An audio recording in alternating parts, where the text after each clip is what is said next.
Student उसके बाद आता है व्यंजन जिन वर्णों के उच्चारण स्वतंत्र रूप से न होकर स्वरों की सहायता से होते हैं वे व्यंजन कहलाते हैं। ये 33 होते हैं। कितने होते हैं? 33। ये है, देखो, ये जब तक इनमें अ यानी कि छोटा अ नहीं जुड़ेगा, इनके नीचे हलंत लगाना पड़ेगा, यानी कि आधा अक्षर माना जाएगा। जब इनके स्वर में, इस व्यंजन में जब अ का स्वर मिलता है तब ये पूरा एक वर्ण बनता है र, क, ख, ग। पीछे जो ध्वनि निकल रही है उसको ध्यान से सुनना। तो क के पीछे ध्वनि निकली अ की, तब ये पूरा एक वर्ण बना क। अब है हलंत। स्वर रहित व्यंजन हल चिन्ह से दर्शाया जाता है आधा, जबकि स्वर युक्त हो जाने पर यह अक्षर हो जाता है, पूरा हो जाता है। अब क स्वर रहित क प्लस अ, तब ये क हुआ। संयुक्त व्यंजन जो दो अलग अलग व्यंजनों से मिलकर बनते हैं वो हमारे 4 हैं। श, त्र, ज्ञ, श्र। श बना है हमारा, देखो, क आधा क और श षटकोण को मिला के श क्षत्रिय बना। आधा त और र को मिला के त्रिशूल बना। आधा ज और य को मिला के ज्ञ बना। आधा श शलगम और र को मिलाकर श्र बना। तो ये हमारे संयुक्त व्यंजन कहलाते हैं, श, त्र, ज्ञ, श्र। ये यानी कि 2 व्यंजनों को मिलाकर एक अल्फाबेट यानी कि एक अक्षर बना है। संयुक्त अक्षर 2 अलग अलग व्यंजनों से मिलकर बने व्यंजन जो अपने मूल स्वरूप में ही होते हैं संयुक्त अक्षर कहलाते हैं। इसमें पहला व्यंजन स्वर रहित तथा दूसरा व्यंजन स्वर सहित जुड़ा होता है। जैसे छ, प्य, द्य।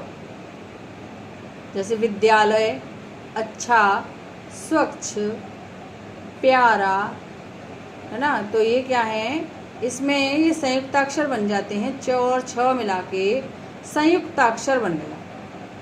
जैसे ये संयुक्त व्यंजन है, क और आधा क और श षटकोण से छ क्षत्रिय बन गया। ये अलग हमने वर्ण का निर्माण किया, उसको हम कहते हैं संयुक्त व्यंजन। लेकिन यहाँ पर हमने आधा च और छ मिलाकर बना दिया एक वर्ड, अच्छा, गुच्छा, प्याला, प्यार, विद्यालय, विद्या।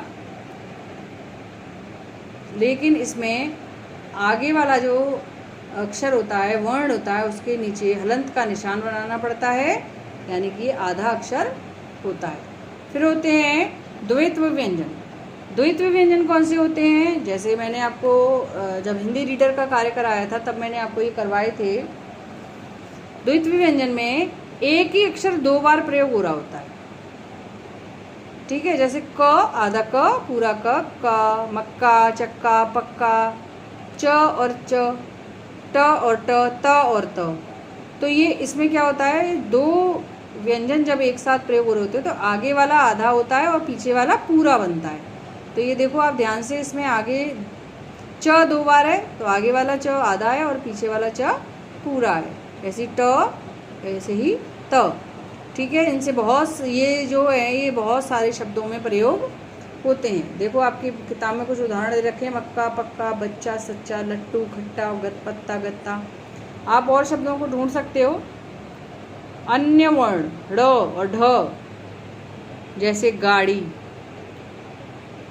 ध्वनियों का निर्माण ड और ढ के नीचे बिंदु लगाकर हुआ है।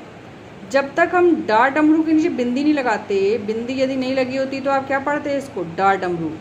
लेकिन बिंदी लगा दी तो क्या हो गया, ड़। ऐसे ही ये है, बिंदी नहीं होती तो ये तो ढ ढक्कन, लेकिन बिंदी हटा दी तो हो गया ये ढ़, पढ़, ठीक है।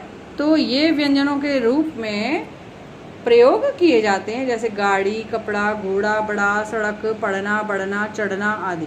ये वर्ण किसी भी शब्द के प्रारंभ में नहीं आते हैं, मतलब ये जो हमारा व्यंजन है इससे कोई भी शब्द शुरू नहीं हो सकता, बीच में कहीं लग सकता है, लेकिन ये इससे हम कोई भी शब्द शुरू नहीं करते हैं।